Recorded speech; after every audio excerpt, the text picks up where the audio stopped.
dal leen ak jàmm yéen ñu ñuy bàyyi xel fii ci Mawahibou 221. Adji Sarr dañ ko convoqué le 20 décembre. Cheikh Omar Diagne ak ki nga xamante ni mooy Abdou Karim Gueye li nga xamante ni moom lañ doon sàkku muy liberté provisoire bàyyi nekkandiku juge bi bañ na ko, waaye kii di Abdou Mbaye yëkkati na ay kàddu ci li nga xamante ni moo xew fële ci Assemblée nationale. Le 20 décembre benn journal bu ñuy wax Dakar Post moo posté ni kii di Adji Sarr dañ ko convoqué le 20 décembre, maanaam fan yi di ñëw. waaye buñ sukkandikoo ci ki nga xamante ni mooy avocat bi koy layal di maître El Hadji Diouf muy weddi wax jooju ni loola kat amul, wala jaakaar na ni amul, ndax moom maître El Hadji Diouf mi nga xamante ni moo war a layal kii di Adji Sarr loolu yi ñuy wax muy convocation boobu nga xamante ni dañ ni doyen des juges da ko woolu le 20 décembre bii ñu nekk, ginnaaw ba nga xamante ni Baye Mbaye MC juge bi woolu woon na ko ba mu dëgtal ko enregistrement yi nga xamante ni moom la yoroon ngir lu aju ci tuuma ji nga xamante ni kii di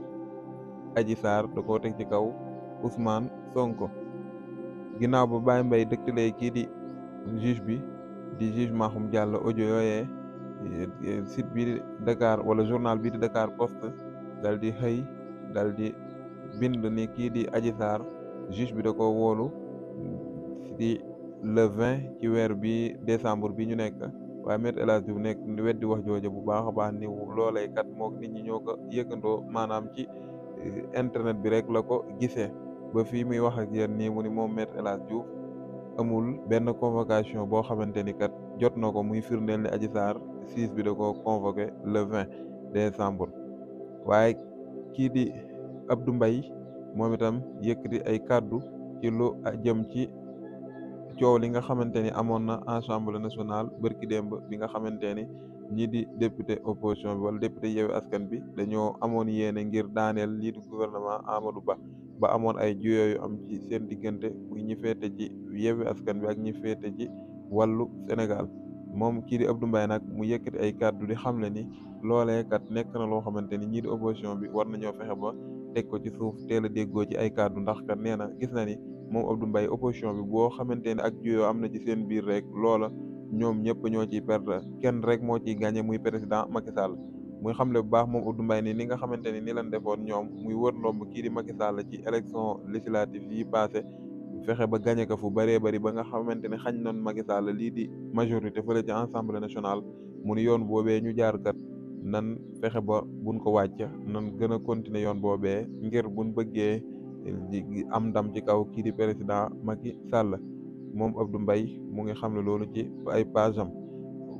Cheikh Omar Diagne ak Abdou Karim Gueye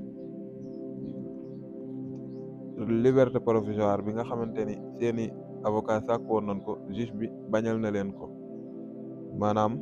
bàyyi bi nekkandiku ngir ñu mën leen a bàyyi ñu dellu seen kër saa boo xamante ni soxla nañ leen rek woowaat leen. ginnaaw ba nga xamante ni seen avocat demandé woon nañ ko, juge bi bañal na leen bàyyi bi nekkandiku boobee. ñoom ñaar ñi nag li waraloon ñu jàpp leen mooy ginnaaw bi nga xamante ni kii di imam Alioune Badara Ndao rahimahullah dafee bàyyi ko woon, ñoom dañoo yëkkati woon ay kàddu wax ni kat li nga xamante ni moo leen rey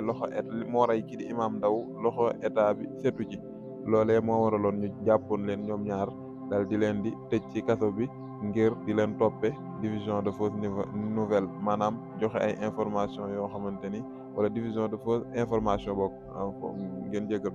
division de fausse information muy joxe ay xibaar yoo xamante ni wérul, moom lañ leen doon toppe muy kii di Abdou Karim Gueye xurum xaax ak kii di Cheikh Omar Diagne. jërë ngeen jëf ci wéy bi di ànd ak Mawahibou 221.